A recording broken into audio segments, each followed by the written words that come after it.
Witam na naszym kanale o gospodarce, o nieruchomościach. Gościem dzisiaj radca prawny Piotr Dobrowolski, mocno związany z rynkiem nieruchomości, znany wielu osobom, tym, które również rynkiem nieruchomości się interesują.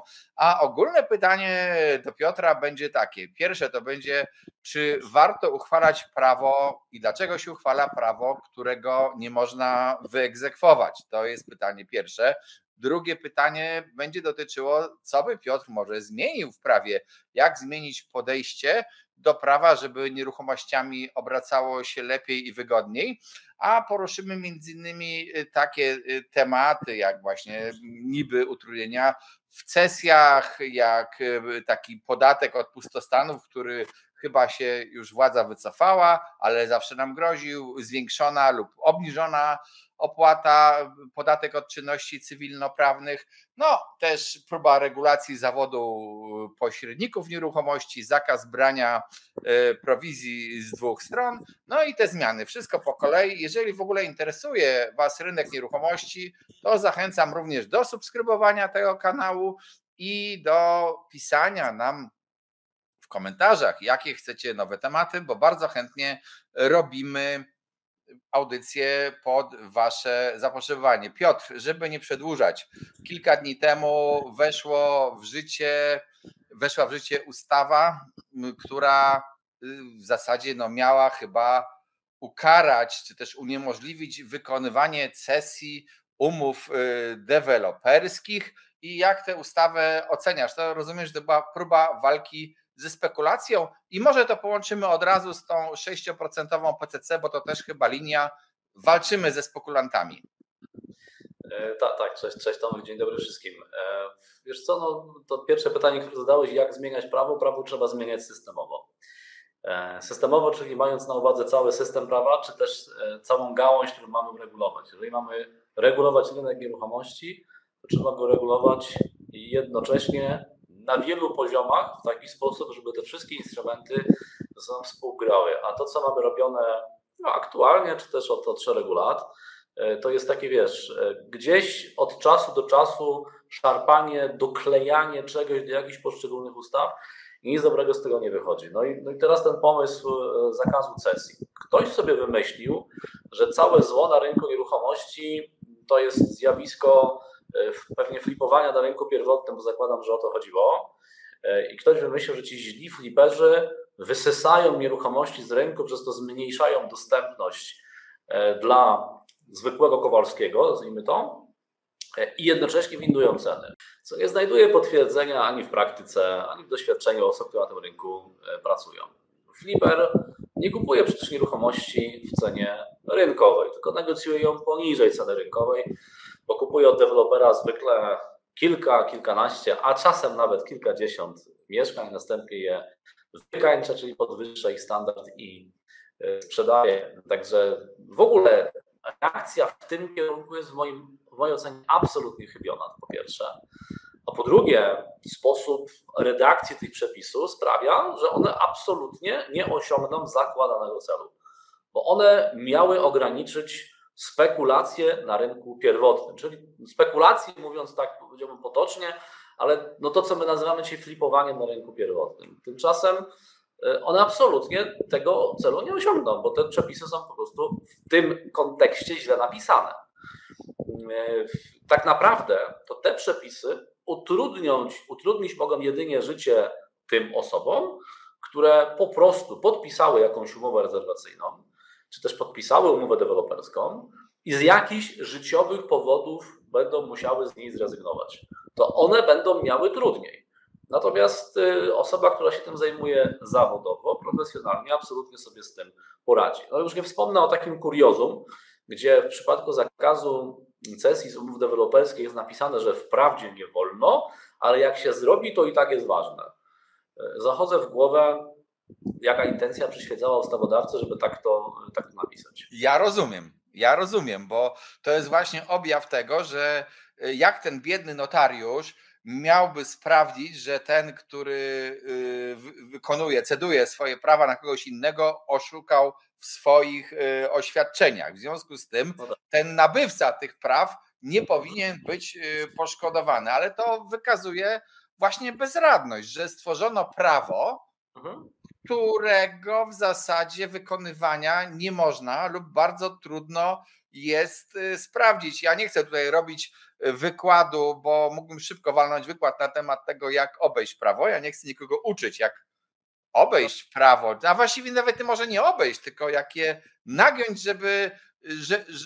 żeby ominąć te zakazy, ale taka jest prawda. Ten przepis jest martwy.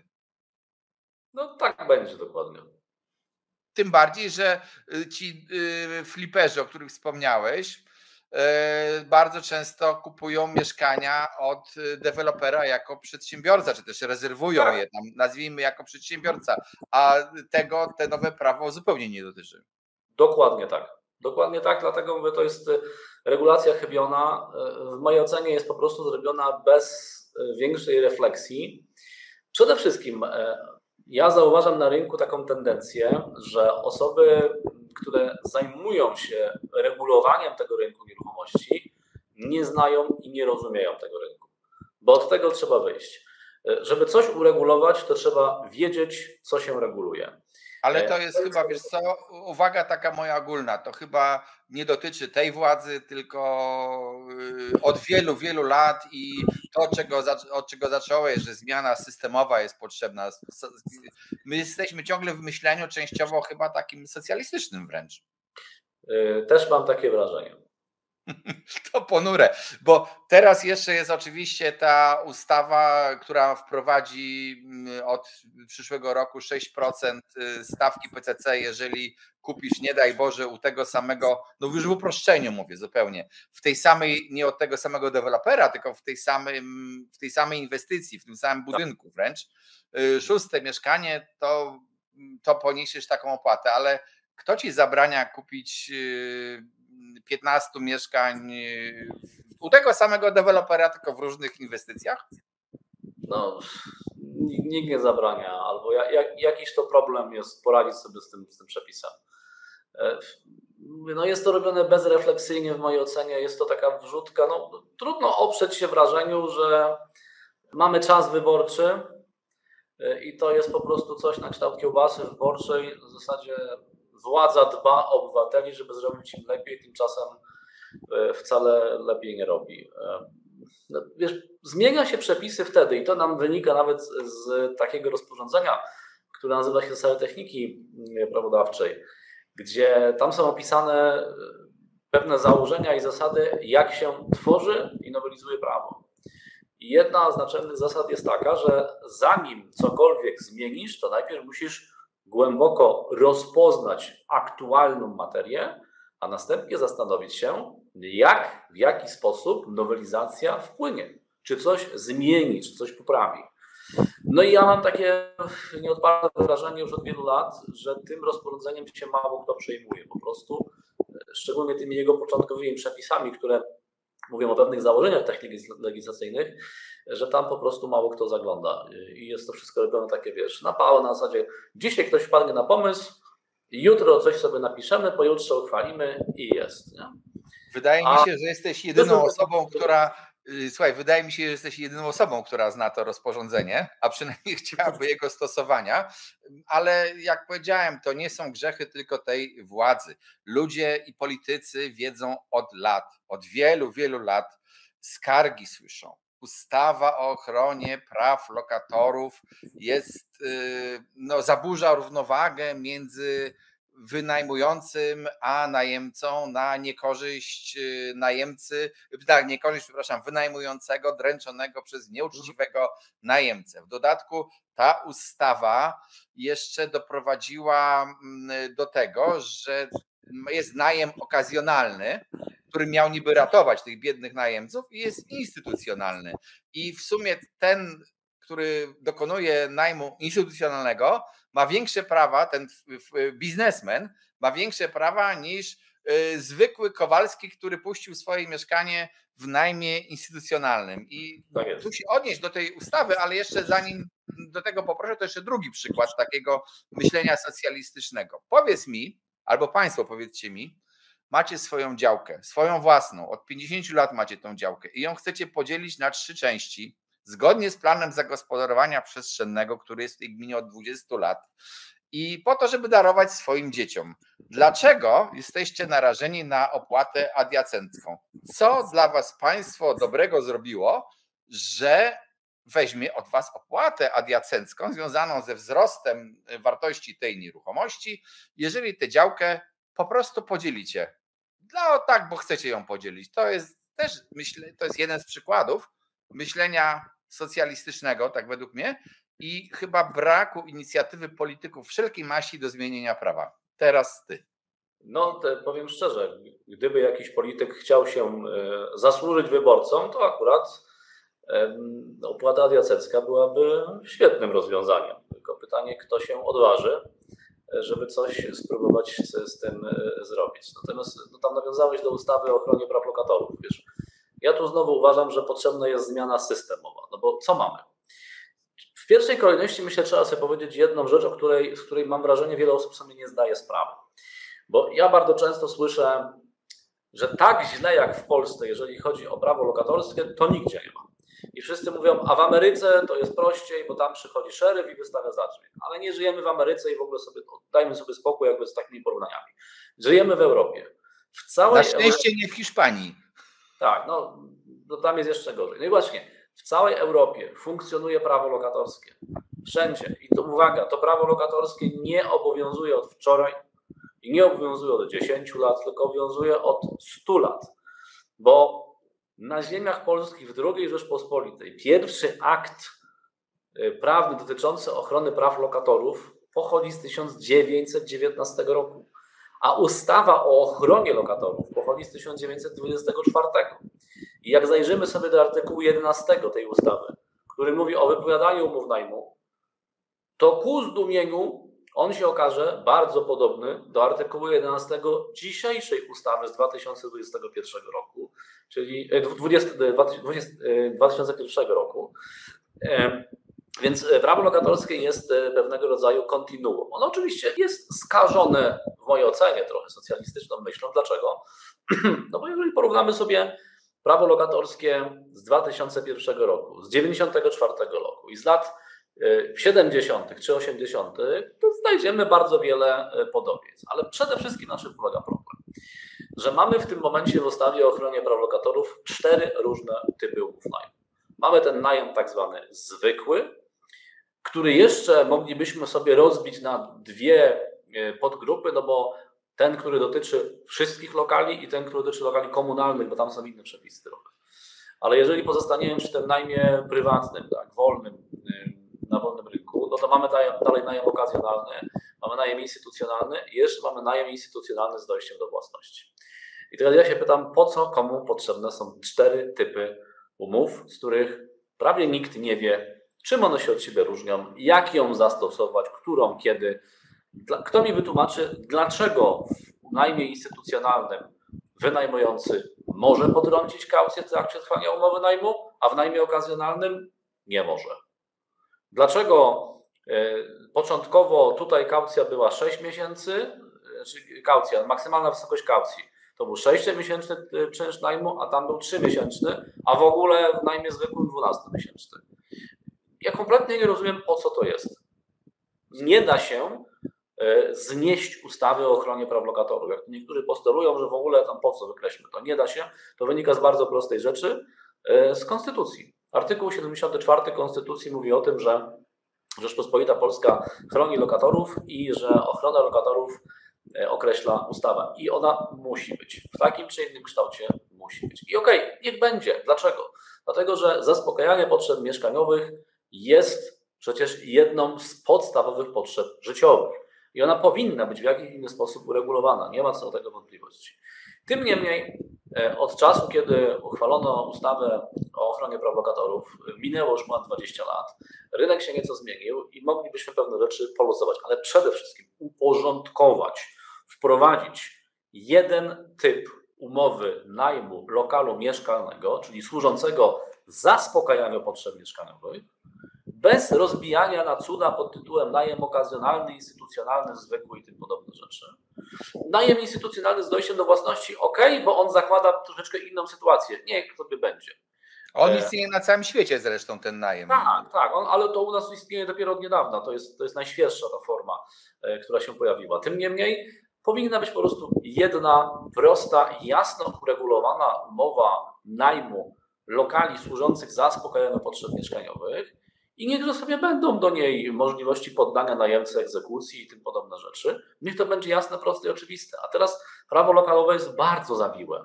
Słuchaj, no ja na co dzień się tym zajmuję. Ileż ja muszę ludziom natłumaczyć, co z czego wynika, dlaczego tak jest, a dlaczego to nie jest inaczej. Ileż jest takich sytuacji, słuchaj, że ludzie mają swoje lokale, wynajmują, nie mając pojęcia o tym, jak to prawo w ogóle działa. Oni się ze zdumieniem dowiadują dopiero, jak pojawia się jakiś problem, że istnieje jakiś przepis dotyczący ich sytuacji, o którym oni nie mieli pojęcia.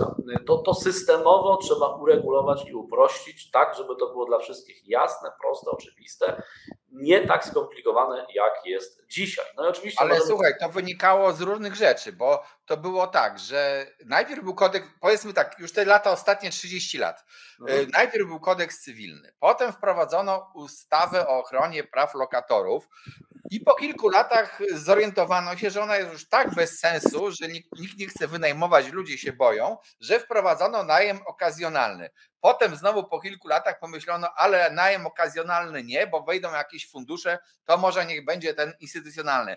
To było ciągłe, taki system, wiesz, uchwaliliśmy głupie prawo, znaczy ja nie chcę powiedzieć głupie, to jest chyba złe słowo, ale złe prawo, nie zaburzające równowagę między najemcą a wynajmującym, powodujące, że ten niepłacący, nierzetelny najemca może w nieskończoność bawić się z wynajmującym i on nie ma żadnej praktycznej możliwości egzekucji swojego prawa, tym bardziej, że ty powiedziałeś, w Ameryce przychodzi szeryf, ale w Polsce nie przychodzi policja, która wyprowadza kogokolwiek z mieszkania. Tak to wygląda. Całe szczęście nie jesteśmy jeszcze w Hiszpanii.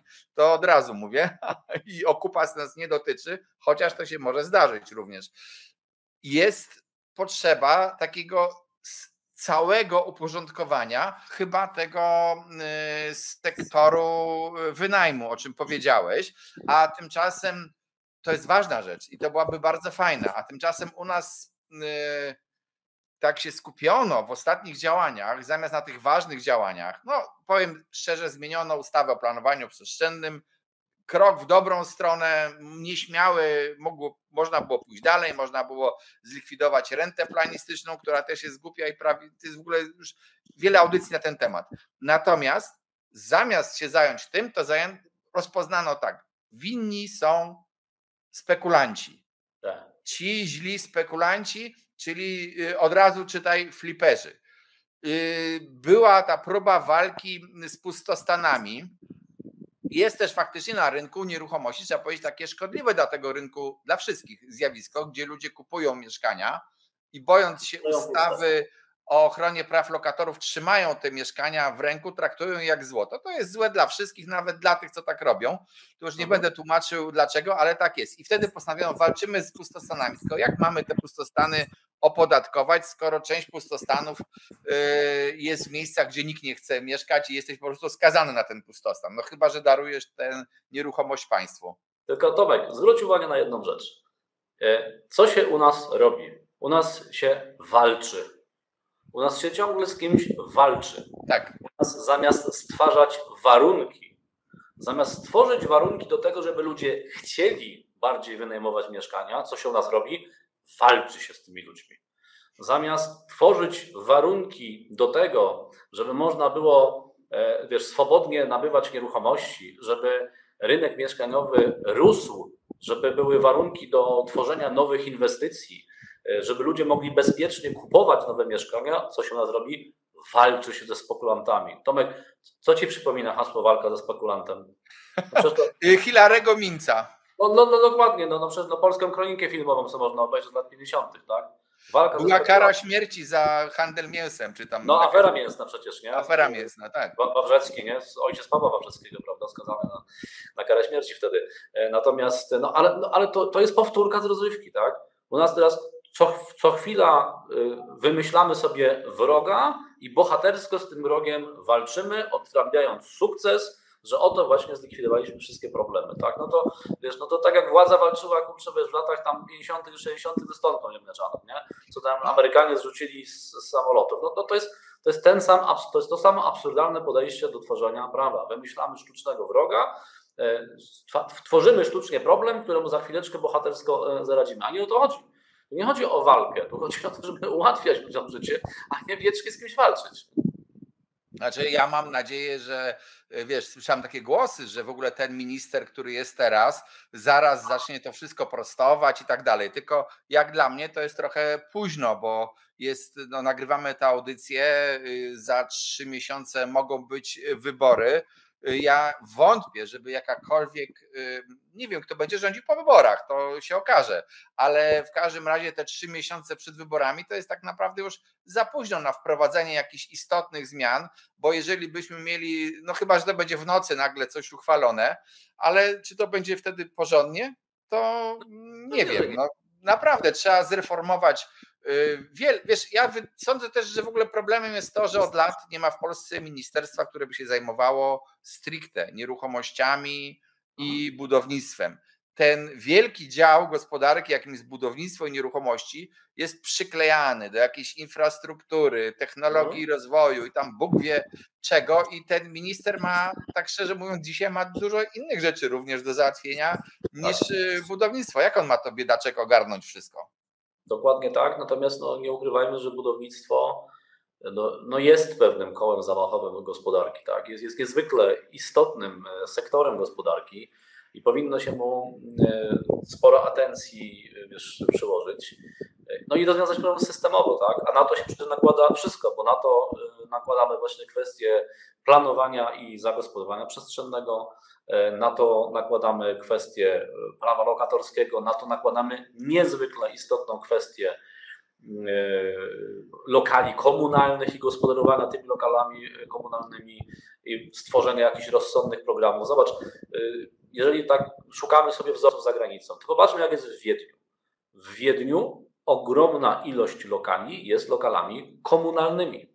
To niektórzy się strasznie dziwią. Nie? Jak jadą do Wiednia, widzą przepiękne kamienice i się okazuje, że te kamienice to są lokale komunalne. I w Wiedniu masa ludzi wynajmuje mieszkania, a nie je kupuje. Dlaczego? Bo nie ma potrzeby. Bo został stworzony, tylko uwaga, kiedy? Kilkadziesiąt lat temu, rozsądny program mieszkalnictwa komunalnego i był konsekwentnie przez lata rozwijany i budowany. I dziś mamy to, co mamy. Że ogromny odsetek mieszkań w Wiedniu jest wynajmowanych od miasta. Miasto, gmina jest największym wynajmującym tam na rynku. Ale z czego to wynika? Z rozsądnego pomysłu i z konsekwentnego wdrażania.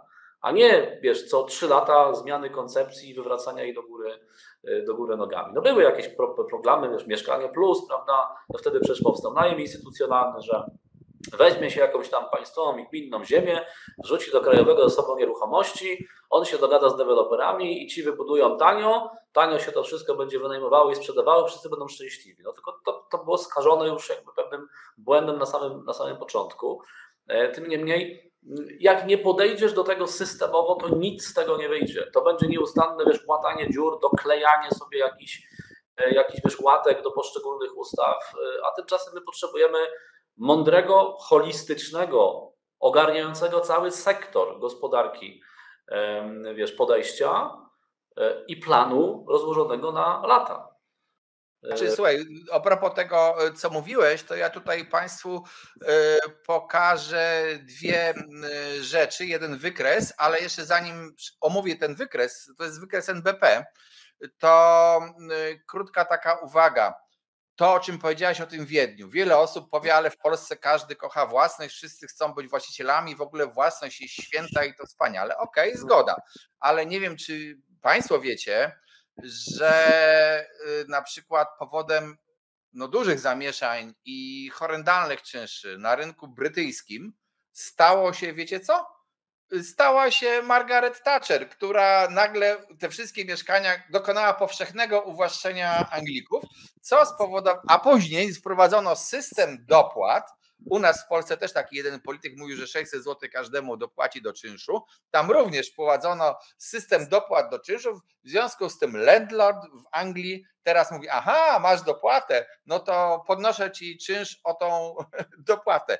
Tak to działa, jeżeli się finansuje popyt i jeżeli się robi trochę bez sensu rzeczy, ale chciałem pokazać wam na tym wykresie, który tutaj państwo widzicie. To jest taki podział mniej więcej zrobiony przez NBP, gdzie on pokazuje w kolorowych słupkach, jakie są koszty zakupu ziemi, jakie są koszty budowy, to ten żółty słupek, jaki jest zysk brutto ze sprzedaży nieruchomości przez dewelopera, to ten fioletowy słupek na górze i taki prawie niewidoczny pasek niebieski i taki lekko różowawy, których go tutaj prawie nie widzicie, to są koszty generalnego wykonawstwa, projektu, koszty finansowe. Dlaczego ja o tym mówię?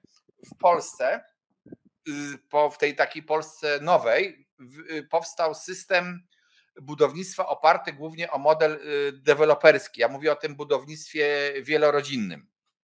I to jest niedobrze, że jest to jedyny system, który nie jest konkurencyjny. Zapomniano o systemie spółdzielczym i nie mówcie mi teraz, że spółdzielczy system jest fatalny, bo nie wszystko wygląda tak jak w filmie Alternatywy 4, tylko najcenniejsze nieruchomości w Warszawie z lat 30. to jest cały stary Żoliborz, cała Stara Ochota, to są kamienice spółdzielcze przedwojenne.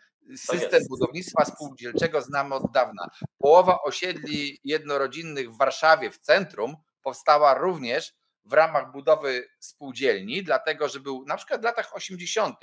ruch animujący powstawanie spółdzielni, jednoczenie się ludziom i oni zyskiwali kredyt, kupowali ziemię, budowali i bez tej marży deweloperskiej, bo sami sobie pilnowali. Gdyby był system, a nie ma systemu konkurencyjnego, bo nawet banki nie wiedzą, jak mają na poważnie finansować takie budownictwo. Budownictwo deweloperskie w tej chwili jest znikome. I jeszcze jedna refleksja, ostatnia. Do czego myśmy doszli? Dzisiaj mieszkanie 3-pokojowe w Warszawie, deweloper 52-53 metry, 55 może. 88 rok, sam dostałem przydział wtedy na mieszkanie spółdzielcze 3-pokojowe, 78 metrów. 30 lat, mieszkanie mniejsze o 30%. Ja wiem, że tam to było w gorszym bloku. Technologicznie, no bo w ogóle wtedy byliśmy w zapaści gospodarce. 88 rok to bieda gospodarka w Polsce, ale powierzchnia jest powierzchnia. Ja wolę mieć te 30% powierzchni więcej. Dokąd idziemy? Technologicznie gorzej, ale jak zwrócisz uwagę, jak się wtedy budowało, jeżeli chodzi o układ przestrzenny tych osiedli, to, że na każdym osiedlu był tak zwany blaszak, gdzie miałeś jakiś tam sklep, gdzie była szkoła i tym podobne rzeczy, to ja nie chciałbym, żeby to ktoś odebrał, że tam wzdychamy do socjalizmu. Nie, absolutnie nie. Budowało troszkę inaczej. To, o czym mówiłeś o budownictwie spółdzielczym, no jeszcze początek lat 90. to przecież spółdzielnie budowały nowe budynki. Mamy w tej chwili ustawę o kooperatywach mieszkaniowych, która weszła w życie w zeszłym roku. Czy to się sprawdzi? Nie wiem. Nie słyszałem na razie o żadnych inwestycjach na tym tle. No zobaczymy, ale brakuje takiego, planu, takiego, mapy drogowej tak zwanej, pod tytułem, że ustalamy sobie, że w roku, załóżmy 2030, chcemy, żeby rynek nieruchomości w Polsce wyglądał tak i konsekwentnie przez te, załóżmy, 7 lat realizujemy sobie dojście do tego w określony sposób, wdrażając ustawy, stosowne ustawy i rozwiązania legislacyjne. A u nas ktoś padł na pomysł, że poprzednia ustawa deweloperska jest zła, w związku z czym napisali nową, która jest jeszcze gorsza. Ale to zanim przejdziemy do tej ustawy deweloperskiej, ale może ją zostawimy na razie, bo to jest temat rzeka w ogóle osobny. Natomiast o tych kooperatywach jeszcze. Te kooperatywy to jest taka łatka niby na spółdzielni, bo mniej osób wystarczy, żeby zrobić kooperatywę, ale problem ze spółdzielniami tak naprawdę polega na tym, że jak technicznie, bo kooperatywa to tam byli chyba 3 osoby bodajże, o ile pamiętam, tak. To 3 osoby to wiesz, ja ze szwagrem i z teściem, tak? I zbudujemy coś, tak? To już są 3 osoby do kooperatywy. Ale zebrać na przykład 15, 20, 50 osób, to już nie jest tak prosto. I kiedyś nawet, ja pamiętam w Warszawie istniało biuro spółdzielcze, spółdzielnie same, ta gęś taka tak zwana, ta zamrażarka też organizowała ludzi w spółdzielni, pomagała je zakładać. Ci ludzie się zbierali, potem szli, gdzieś tam uzyskiwali kredyty. Były spółdzielnie zawiązywane na Politechnice, na uniwersytecie, w różnych miejscach, między ludźmi nieznajomymi. Jeżeli nie ma takiej animacji, to skąd oni mają zawiązać spółdzielnie? A to była naprawdę dobra forma budownictwa. Też nie chcę wyjść, tak jak powiedziałeś, na osobę, która chwali socjalizm, bo to nie do końca, raczej zupełnie odwrotnie, ale po prostu coś było, co zostało pogrzebane. Został tylko i wyłącznie model deweloperski oraz w sumie to identyfikowanie walki z ludźmi, tak jak powiedziałeś słusznie, walki, my ciągle z czymś walczymy. I teraz na przykład to jest też projekt, od razu powiem, nie wiem, czy to jest walka z pośrednikami i zidentyfikowanie, że pośrednik to jest ten zły, ale padło hasło w mediach, pośrednik będzie brał pieniądze tylko od jednej strony transakcji. Z tego co wiem, to do federacji wysłano zapytanie, czy pośrednik ma pracować dla tego, z kim ma umowę, co jest zupełnie już czymś innym.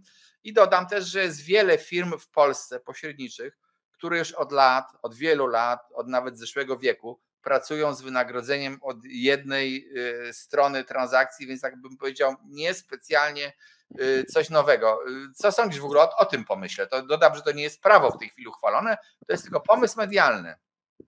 Tak, no to są założenia do ustawy, które zostały rozesłane, były konsultacje społeczne, na które minister raczył dać aż 5 dni. Ja tam przygotowałem tak swoją analizę tych pomysłów, no i powiem tak, część z nich zupełnie nie wymaga interwencji ustawodawczej, dlatego że te kwestie zostały już dawno osiągnięte. Na przykład to, że pośrednik może pobierać wynagrodzenie tylko od osoby, z którą zawarł umowę. No ale tak jest dzisiaj. Dzisiaj się umowę zawiera w formie pisemnej pod rygorem nieważności, która określa zakres czynności pośrednictwa, no i na tej podstawie pośrednik dostaje wynagrodzenie, więc nie trzeba regulować czegoś, co już zostało dawno uregulowane. Można byłoby na przykład uregulować, czy zmienić, odformalizować umowę najmu, umowę pośrednictwa w tym sensie, żeby ona nie musiała być na piśmie pod rygorem nieważności. To jest moim zdaniem absurd, że umowę o świadczenie usług trzeba zawierać na piśmie. No pokaż mi drugą taką umowę o świadczenie usług, którą trzeba biegać z kartką papieru, żeby ją zawrzeć. Więc no tym bardziej, że jest już, wiesz, podpis, ten profil zaufany, to jest w ogóle żaden problem. Żaden problem. A tymczasem mamy formę pisemną, no i tu by trzeba było używać kwalifikowanych podpisów elektronicznych. Mało który pośrednik je ma, a co dopiero klienci pośredników, konsumenci, więc to jest w mojej ocenie zupełny absurd. No tam było jeszcze kilka innych kwestii, na przykład takich, że pośrednik będzie miał dostać wynagrodzenie tylko wtedy, kiedy wykona wszystkie czynności opisane w umowie. To absurd. I to jest znowu nieznajomość rynku nieruchomości, bo oczywiście można tak zrobić. Nie ma problemu. Możemy się umówić z klientem na określone czynności, że klient będzie płacił mi wynagrodzenie za określone czynności. Ale przepraszam, jako klient do ciebie jak przychodzę i ty jesteś załóżmy pośrednikiem, to mnie zupełnie nie interesuje, co ty będziesz wykonywał. Ja chcę, żebyś mi sprzedał moją nieruchomość, a nie żebyś ją sprzedawał. A ja będzie mi zależało na czasie, ty będziesz miał klienta gotowego, nazwijmy to. Często pośrednicy tak mają, już zapisanego na taką nieruchomość, ale tymczasem będziesz robił ogłoszenia, zdjęcia, nie wiem, tam homestagingi, szpagaty i inne rzeczy. To absurd jest. Dokładnie tak, ale widzisz, z czego znowu to wynika? Z niezrozumienia tego, jak działa branża. Bo gros pośredników i tak pracuje cały rynek, i nie tylko w Polsce, ale i na świecie, jest oparte o wynagrodzenia prowizyjne. Ono oczywiście jest dosyć wysokie i wiele osób krytykuje, ale za co? No ale to trzeba wiedzieć, że ono zawiera w sobie pewien element ryzyka. bo pośrednik bierze na siebie wszystkie koszty i całe ryzyko tego, czy jego klient sprzeda, czy nie sprzeda nieruchomość. No więc wynagrodzenie prowizyjne jest zupełnie oderwane od tego, ile czynności pośrednik wykona, dlatego że ono jest zasadzone na osiągnięciu efektu. Jeżeli klient kupi albo sprzeda nieruchomość, czy ją wynajmie, no to wtedy pośrednik otrzymuje wynagrodzenie. I tak są wszyscy przyzwyczajeni. Natomiast... Chociaż to jest niezgodne chyba z ustawą, bo ustawa obecna mówi, że właściwie pośrednik to mógłby wziąć pieniądze za to, że się stara, a nie za to, że coś zrobił. Czyli w umowie pośrednik i w zwyczaju płacę, kiedy jest efekt, to jest i zwyczaj, i umowa, która zawęża uprawnienia pośrednika. Bo jest, wiesz, ona z istotą umowy pośrednictwa jest podejmowanie czynności zmierzających do zawarcia przez inne osoby umów, czyli ona jest umową starannego działania. Dlaczego ona nie może być umową rezultatu? No to jest bardzo proste, no bo to nie pośrednik kupuje ani sprzedaje. Tak jest. Natomiast on decyduje. Wynagrodzenie pośrednika zależy od rezultatu, bo to jest utrwalona praktyka rynkowa. No i teraz ktoś, kto napisał założenia do tej nowelizacji ustawy o gospodarce nieruchomościami, no prawdopodobnie sobie z tego po prostu nie zdaje sprawy, że w ten sposób działa przeciwko interesowi konsumentów, klientów, a nie ich w jakikolwiek sposób chroni. Ale to jest znowu to, o czym powiedzieliśmy na samym początku. Jak się chce coś nowelizować, to trzeba wiedzieć, co się nowelizuje. A powiedz mi tak, bo słuchaj, ja pamiętam jeszcze czasy pośrednictwa, kiedy na szczęście nie było żadnej ustawy o obrocie nieruchomościami, ten zawód nie był regulowany, był kodeks cywilny. I powiem Ci tak, wszyscy wiedzieli, co mają robić. Jest umowa zlecenia, jest sądy, prawnicy, adwokaci, radcy prawni, wszyscy wiedzą, jak funkcjonuje umowa zlecenia i to naprawdę dobrze funkcjonowało. Też jest przepis tutaj, ten minister mówi, i to może nawet słusznie, że pośrednik nie powinien pracować jednocześnie dla dwóch stron transakcji, zwłaszcza jeżeli negocjuje w imieniu jednej. Tak? Udzielanie porad też jest trudne, równe jednej i drugiej stronie. Najprostsze pytanie, jaka forma umowy przedwstępnej jest właściwa, to odpowiedź zależy od tego, kto zapytał, czy kupujący, czy sprzedający. Więc tutaj pokazuje te paradoksy trudności pracy dla dwóch stron. Jak powiedziałem, wielu pośredników się chciało od tego uwolnić i już pracuje dla jednej strony. Ale to, co na przykład minister mówi, podpisują umowę na masce samochodu, no bo muszą podpisać pisemnie niestety, nie mogą internetem, no i jeszcze uzależniają pokazanie nieruchomości od podpisania umowy. I to faktycznie jest według mnie niesłuszne, jeżeli moim zleceniodawcą jest sprzedający. Ale czy dzisiejsze przepisy uniemożliwiają temu sprzedającemu niezgodzenie się na takie zachowanie i nawet gdyby nie było tych umów pośrednictwo, to czy on by mógł pociągnąć do odpowiedzialności takiego pośrednika, który mu ogranicza dostęp do kupujących? Wiesz co, przede wszystkim, jeżeli pośrednik ma podpisaną umowę ze sprzedającym i odmawia prezentacji tej nieruchomości kupującemu, to co on robi? On tak naprawdę działa wbrew interesowi swojego klienta. Dokładnie. No bo ogranicza ilość potencjalnych nabywców i to jest absolutnie kwestia do wyegzekwowania pomiędzy sprzedającym a pośrednikiem, bo to się nazywa nieprawidłowe wykonanie, czy wręcz niewykonanie zobowiązania. Natomiast i też jakby nie widzę tutaj konieczności kolejnej nowelizacji, ale to, o czym powiedziałeś, że kiedyś nie było przecież przepisów w ustawie o gospodarce nieruchomościami i bazowaliśmy na zleceniu. Ja jestem zwolennikiem dwóch dosyć skrajnych rozwiązań. To znaczy albo my to pośrednictwo uregulujemy porządnie, czyli wrócimy niejako do stanu prawnego sprzed 1 stycznia 1994 roku, albo i nawet wcześniejszego i będziemy mieli naprawdę to solidnie i skrupulatnie uregulowane jako wyczerpująco uregulowany typ umowy nazwanej, albo po prostu pozbędziemy się tego w ogóle z ustawy o gospodarce nieruchomościami, wykreślimy i wtedy na zasadzie artykułu 750 KC będziemy stosowali do tego przepisy o zleceniu, o których, tak jak powiedziałeś, są znane od już 100 lat, bo przecież były jeszcze w kodeksie zobowiązań przedwojennym z 1933 roku, a i były w kodeksach zaborczych, między innymi w niemieckim kodeksie cywilnym w bardzo podobnym kształcie. Wszyscy wiemy, z czym to się je, jak to się je. Mamy bardzo bogate orzecznictwo, poglądy, doktryny i to by było dosyć proste. Pewnie, że wykreślenie pewnych przepisów ustawy o gospodarce nieruchomościami być może pewne rzeczy by utrudniły, no bo chociażby mamy ten artykuł 181a, który pozwala na pewne wglądy, gdzieś tam w jakieś miejsca i tak dalej. Ale tu się trzeba nad tym pochylić systemowo, zastanowić się, jaką rolę powinien pełnić pośrednik na rynku nieruchomości, w transakcjach, gdzie go umiejscowić i w jaki sposób. Ja osobiście jestem zdania, że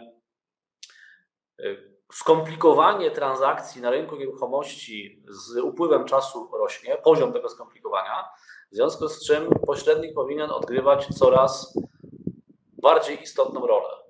W niektórych krajach przecież jest tak, że bez pośrednika nieruchomość w ogóle jest trudno kupić. Tym niemniej, no to jest znowu pytanie, czy korzystanie z pomocy tego pośrednika w ogóle powinno być obowiązkowe, jak w niektórych krajach jest, czy też pośrednik powinien legitymować się jakimiś uprawnieniami, czy powinniśmy wrócić do systemu licencyjnego, czy też nie, czy też pozostawić wszystko wolnemu rynkowi, jak de facto jest dziś, czyli transakcje warte, miliony złotych, gdzie miliony można wtopić i stracić, może obsługiwać osoba, która teoretycznie nie będzie miała zielonego pojęcia na temat tego, czym się zajmuje.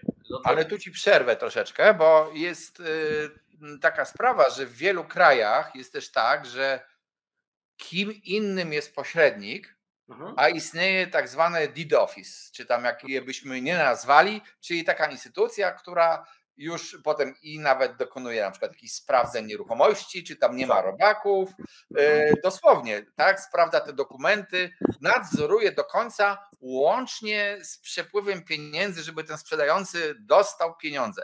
Zobacz, że w systemie polskim jest pośrednik, który jest nieokreślony, według mnie powinien być handlowcem tylko, bo według mnie, ja uczę tego zresztą, że błędem jest, jeżeli pośrednik uważa, że jest geodetą, budowlańcem, prawnikiem, ale są tacy, którzy tak uważają, geologiem i on zapewnia o wszystkim. To jest w ogóle błąd i dramat tego pośrednika i po prostu trudno, że taki jest. Ale tak, mamy tego pośrednika, który lepiej lub gorzej doradza. Niektórzy są naprawdę bardzo dobrzy.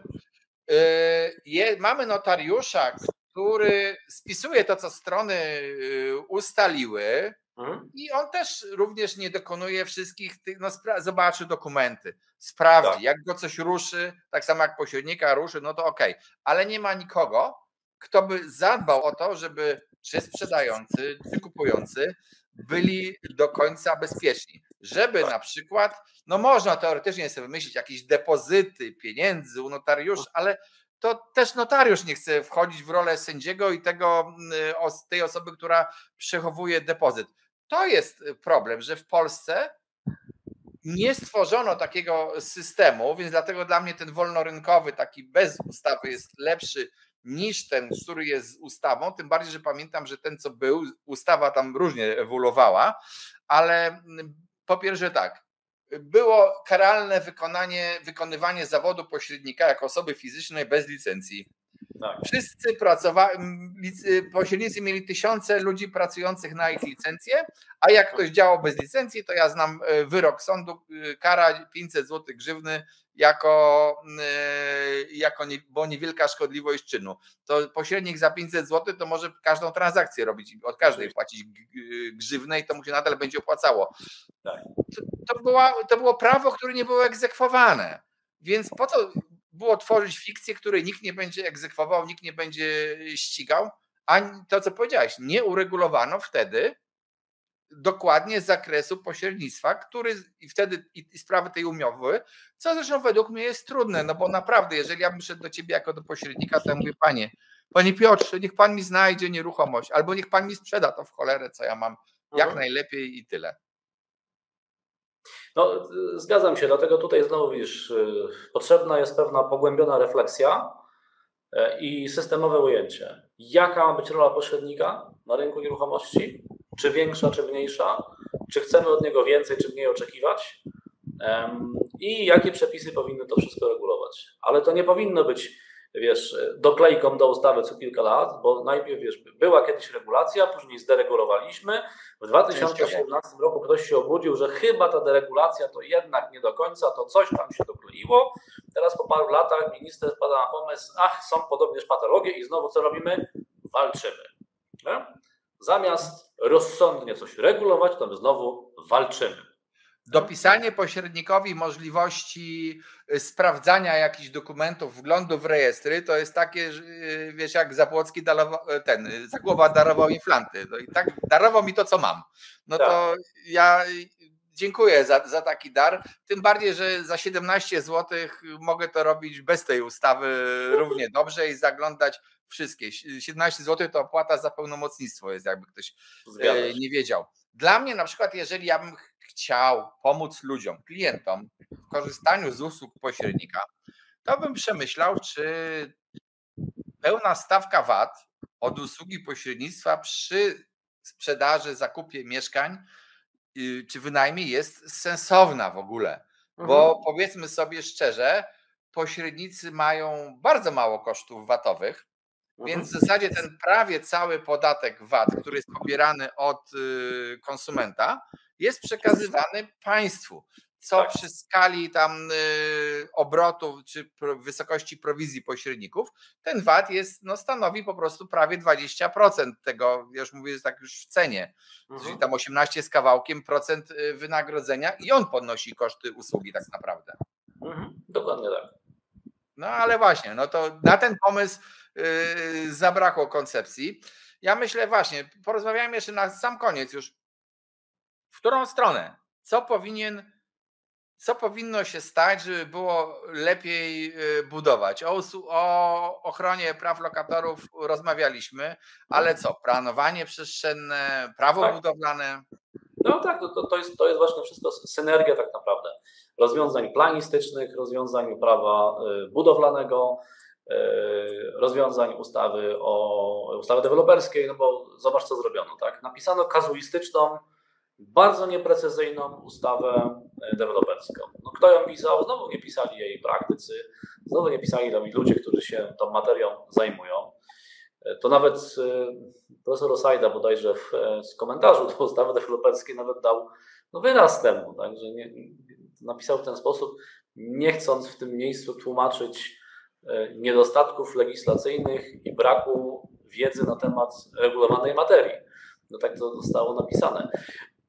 Wiesz, dlaczego poprzedniej ustawy deweloperskiej nikt za bardzo nie kombinował, nie obchodził? Bo nie było takiej potrzeby. Ona nie była aż tak demoniczna, żeby trzeba było gdzieś tam, wiesz, kombinować, jak od niej uciec.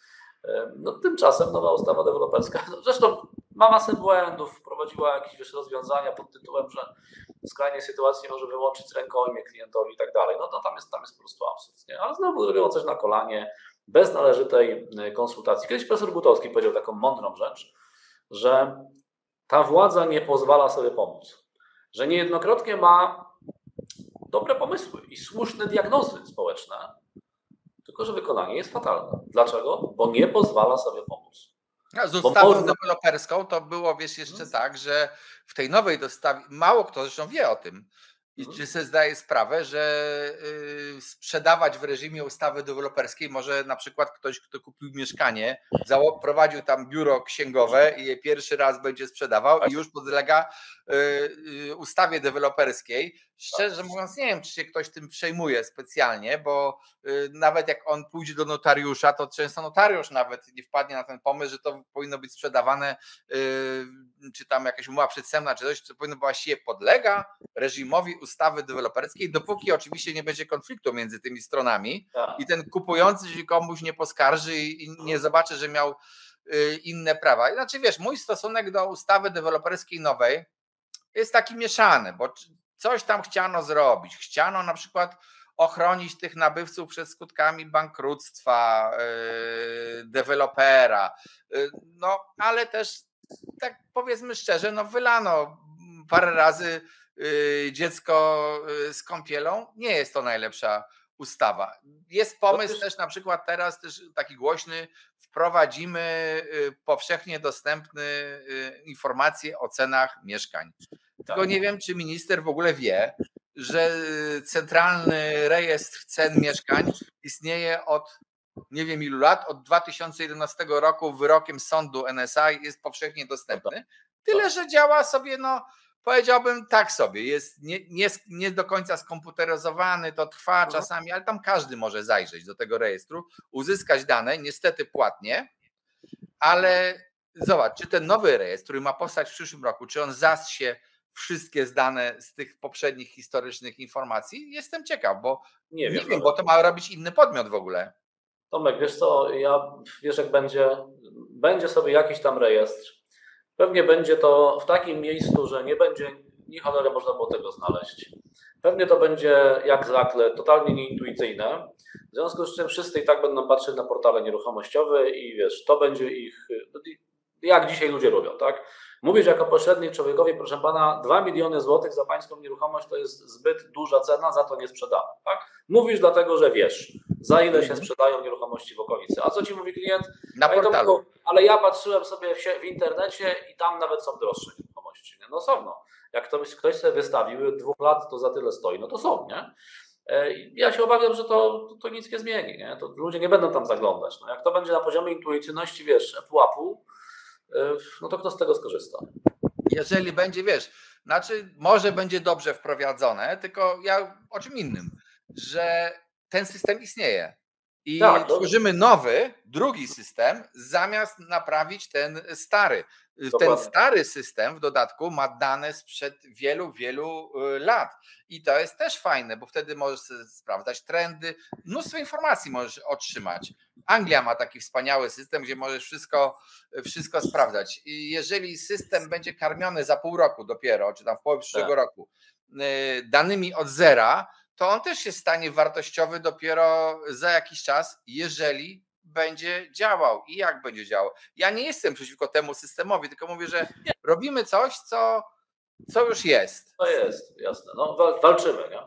Mówimy o tym, będziecie mogli budować dom jednorodzinny bez pozwolenia. No przepraszam bardzo, to może trzeba zanieść do ministra, do jego gabinetu prawo budowlane obecne, niech sobie przeczyta, co tam jest napisane od wielu lat, że dom jednorodzinny mogę, jeżeli jego nie oddziaływuje na działkę sąsiednią, jest zgodny z planem, mogę budować bez pozwolenia na zgłoszenie. Na zgłoszenie, tak jest. Jaki problem? Może trzeba w ogóle całe to prawo budowlane uprościć, bo tam jest wiele, wiesz, takich absurdów i wiele rzeczy, które utrudniają budownictwo. No, albo całe prawo energetyczne. Budujesz coś, no to mają ci obowiązek przyłączyć prąd. Kiedy? No może za 2 lata. Tak, to jest dramat. To wygląda, no bo to... Albo dostaniesz warunki przyłącza, a na końcu się okaże, że owszem, tak, podłączymy ci, ale trzeba wybudować linię na przykład, nie? Za którą masz zapłacić. To mnóstwo jest takich rzeczy, które po prostu blokują. No, słuchaj, dlaczego na przykład na gminach Warszawa, Wawer, to jest dzielnica taka, Białęka, wiocha dawna, pola podzielone, wiesz, działki podzielone po kilometr, 2 kilometry długości mają i dobrze jak mają 20 metrów szerokości. Tak. Nikt nie przeprowadza operacji scalenie wtórny podział. Dlaczego? Bo gminy się tego boją, nie chcą w ogóle tego słuchać, nikt tego nie robi i powstają osiedla łanowe. To ma być nowoczesna Polska? No nie wiem, tu powinny być animacje ministerialne. Dobra, proszę Państwa, już tak ponarzekali, ale idziemy w dobrą stronę i trzeba powiedzieć, że jednak się Polska mimo rozwija, trudne warunki hartują biznesmenów, więc jesteśmy dobrze przygotowani. Jeżeli interesuje Was rynek nieruchomości, to subskrybujcie nasz kanał. Piszcie nam w komentarzach oczywiście tematy audycji, które chcecie. Jak potrzebujecie wiedzy, to zapraszam również na cement24.pl. Piotrowi dziękuję za dzisiejszą audycję. Mam nadzieję na więcej i cóż, trzymajcie się, cześć.